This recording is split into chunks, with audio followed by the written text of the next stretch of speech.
Nah, bismillahirrahmanirrahim. Assalamualaikum warahmatullahi wabarakatuh. Nama saya Intan Safila Putri, NIM T 2019-7151.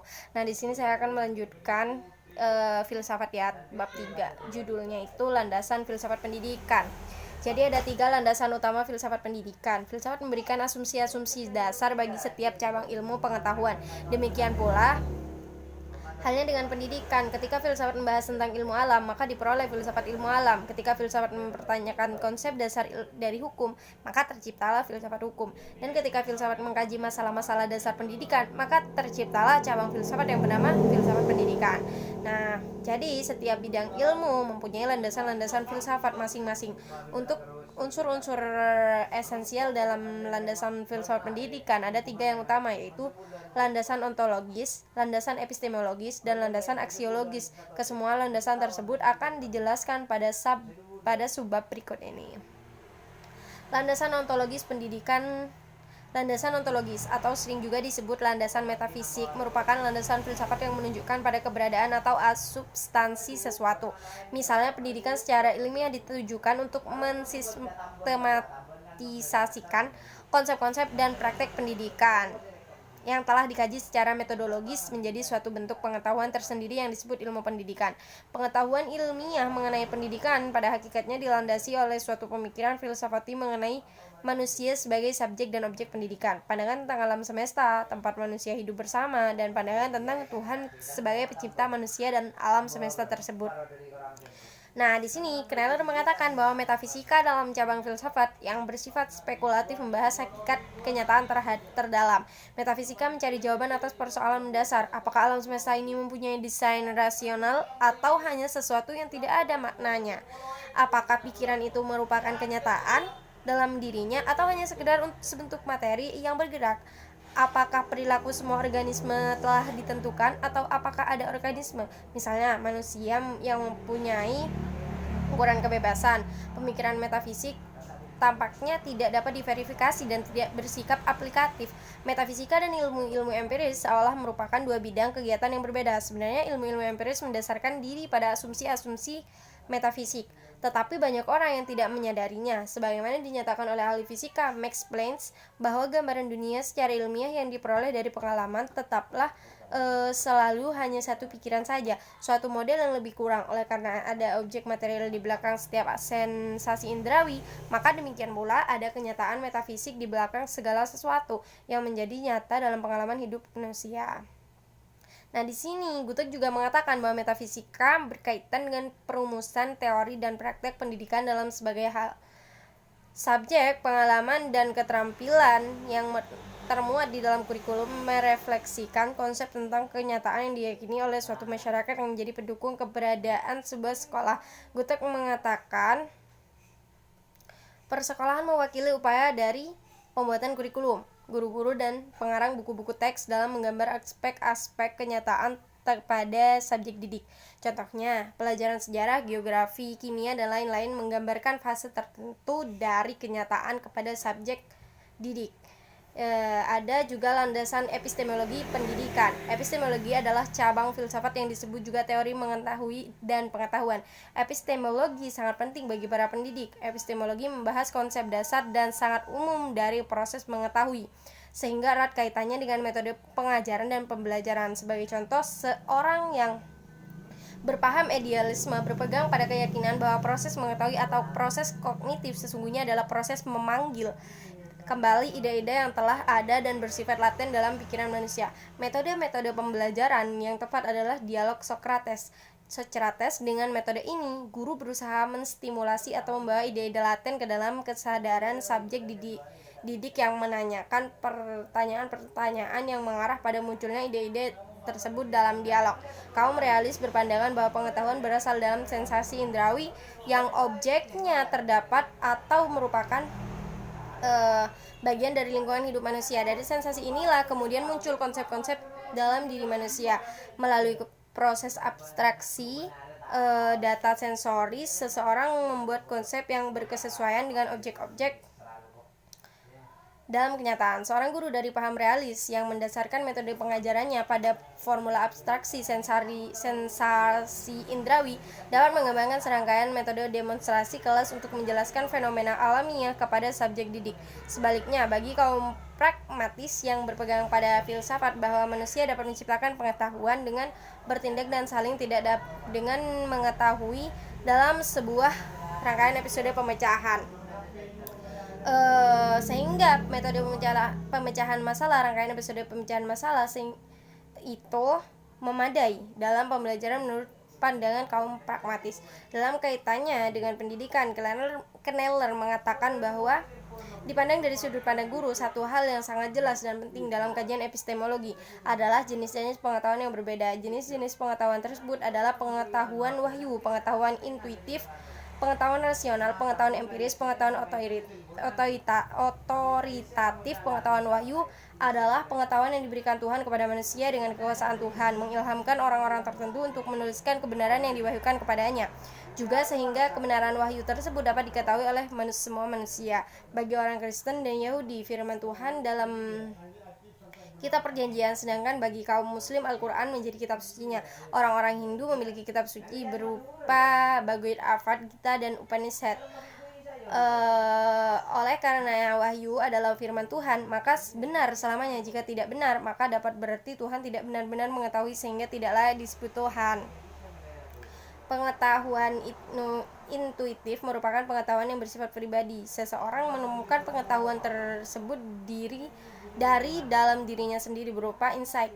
Intuisi atau insight adalah pengetahuan yang tiba-tiba muncul dalam kesadaran berupa ide atau kesimpulan yang dihasilkan dari proses panjang bekerjanya pikiran bawah sadar. Seseorang merasa yakin akan intuisinya karena tanpa sadar sebenarnya ia sedang berpikir keras dalam waktu yang lama sehingga tertanam dalam perjanjian panjang untuk mengatasi persoalan yang dihadapi. Intuisi muncul tiba-tiba sebagai hasil dari pencarian yang menyenangkan. Intuisi memberikan rasa kekuatan mental yang optimal. Intuisi adalah pengetahuan yang diakui dan diterima sebagai pengalaman pribadi atau mendasar pada kekuatan visi imajinatif.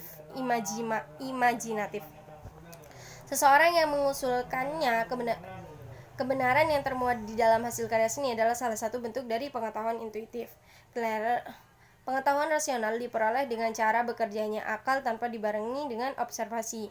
Karena kenyataan aktual, dasar-dasar logika, formal, dan matematika murni adalah paradigma pengetahuan rasional. Kebenarannya dapat ditunjukkan dalam penalaran abstrak semata. Dasar-dasar pengetahuan rasional dapat diterapkan dalam pengalaman indrawi, tetapi tidak dapat dideduksikannya. Tidak seperti kebenaran intuitif. Pengetahuan rasional bersifat valid secara universal dan tanpa memperhatikan perasaan subjek yang mengetahui. Walaupun demikian, atau perdebatan mengenai seberapa jauh sebenarnya pengetahuan rasional itu valid secara universal atau hanya sekedar terlihat valid. Sebab semua orang pada dasarnya terikat secara kultural dan mungkin saja pengetahuan rasional itu hanya valid untuk orang-orang tertentu saja, yaitu orang-orang yang menggunakan bahasa-bahasa di Eropa dan berpikir dengan kategori mental yang sesuai dengan kaidah bahasa-bahasa Eropa itu sendiri.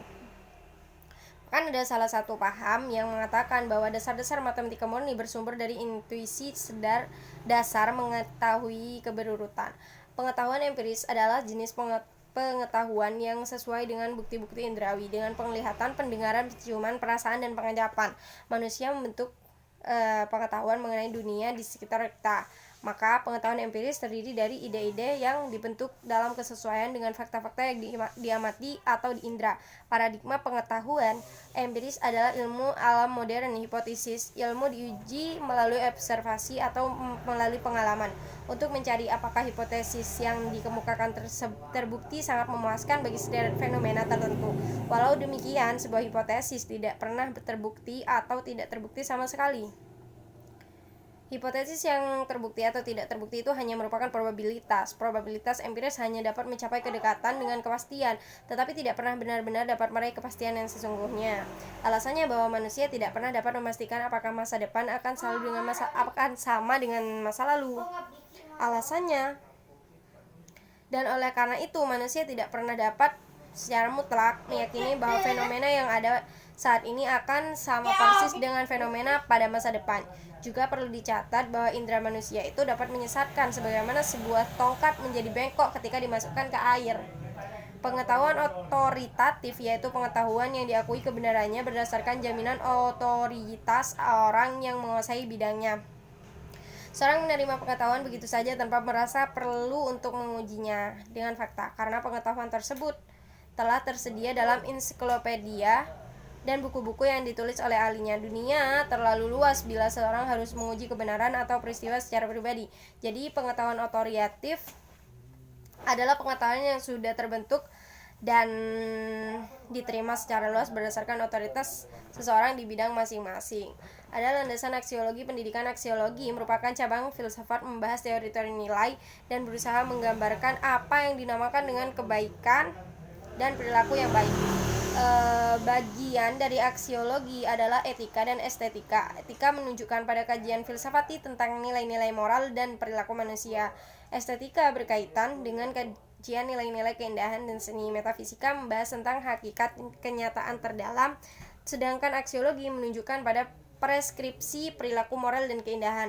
Para pendidik selalu memperhatikan masalah-masalah yang berkaitan dengan pembentukan nilai-nilai dalam diri para subjek didik dan mendorong ke arah perilaku yang bernilai. Secara umum setiap orang dipengaruhi oleh nilai-nilai yang membentuk perilakunya sepanjang hidup. Anak-anak secara terus-menerus diberitahu bahwa mereka harus melakukan atau tidak boleh melakukan hal-hal tertentu, seperti cuci tanganmu sebelum makan, kamu tidak boleh memecahkan kaca jendela, kamu harus mencintai negerimu. Yang kesemuanya itu merupakan pernyataan nilai. Dalam proses menjadi dewasa, seorang individu menghadapi benturan-benturan dalam upaya untuk membentuk perilakunya menjadi seperti yang diinginkan. Secara langsung orang tua, guru, dan masyarakat memberikan hadiah dan hukumannya apabila ada perilaku yang sesuai atau menyimpang dari konsepsi tentang kebenaran, kebaikan atau keindahan. Dalam kenyataannya, orang-orang modern, baik laki-laki maupun perempuan, hidup di dalam sebuah dunia yang nilainya saling bertentangan. Secara internasional, nilai-nilai nasionalistik yang menjadi pola berbagai bangsa negara membawa ke arah konflik dan perang. Di dalam negeri ada pertentangan nilai antar kelas atau kelompok. Secara tradisional, sistem nilai telah dikodifikasi dan diritualkan di dalam prinsip-prinsip etika dari berbagai macam agama besar. Nah, secara tidak langsung landasan aksiologi pendidikan tercermin di dalam perumusan tujuan pendidikan. Tatkala orang merancang pendidikan, maka ia harus memulainya dengan merumuskan tujuan yang hendak dicapai. Tujuan pendidikan didasarkan oleh nilai-nilai yang diyakini yang berusaha untuk diwujudkan tindakan nyata. Menurut Thomas Armstrong, beliau mengatakan bahwa tujuan pendidikan adalah untuk mendukung, mendorong, dan memfasilitasi perkembangan subjek didik sebagai manusia yang utuh. Hal ini dapat diartikan bahwa Armstrong, pendidikan harus dilandasi oleh nilai-nilai kehidupan yang bersifat holistik, sehingga pendidikan yang diwujudkan adalah pendidikan yang bersifat holistik pula. Nah, tokoh pendidikan Belanda, M.J. Langevaert, mengumpulkan tujuan pendidikan yang universal, diharapkan berlaku dimanapun dan kapanpun. Tujuan umum pendidikan adalah untuk mencapai kedewasaan dalam arti susila. Pendapat itu sejalan dengan pendapat Imam Bernadib yang mengatakan bahwa pendidikan sebagai suatu sistem bertujuan untuk membentuk kedewasaan dalam arti susila. Dalam konteks Indonesia, Undang-Undang Nomor 20 Tahun 2003 tentang Sistem Pendidikan Nasional mengamanatkan tujuan pendidikan yang meliputi banyak aspek, baik individual maupun sosial, jasmani maupun rohani. Tujuan pendidikan dilandasi oleh nilai-nilai filosofis yang bersifat holistik, yaitu nilai-nilai Pancasila. Di dalam Pasal 3 Undang-Undang Sisdiknas disebutkan bahwa tujuan pendidikan adalah berkembangnya potensi peserta didik yang menjadi manusia yang beriman dan bertakwa kepada Tuhan Yang Maha Esa, berakhlak mulia, sehat, berilmu, cakap, kreatif, mandiri, dan menjaga warga negara yang demokratis dan bertanggung jawab. Jadi ada nilai-nilai kehidupan yang berdimensi horizontal, yang vertikal terkandung di dalam tujuan pendidikan tersebut. Dari uraian di atas dapat disimpulkan bahwa landasan aksiologis ilmu pendidikan adalah konsep ilmu yang diyakini yang dijadikan landasan atau dasar dalam teori dan praktek pendidikan. Nah, mungkin itu saja yang bisa saya sampaikan. Wassalamualaikum warahmatullahi wabarakatuh.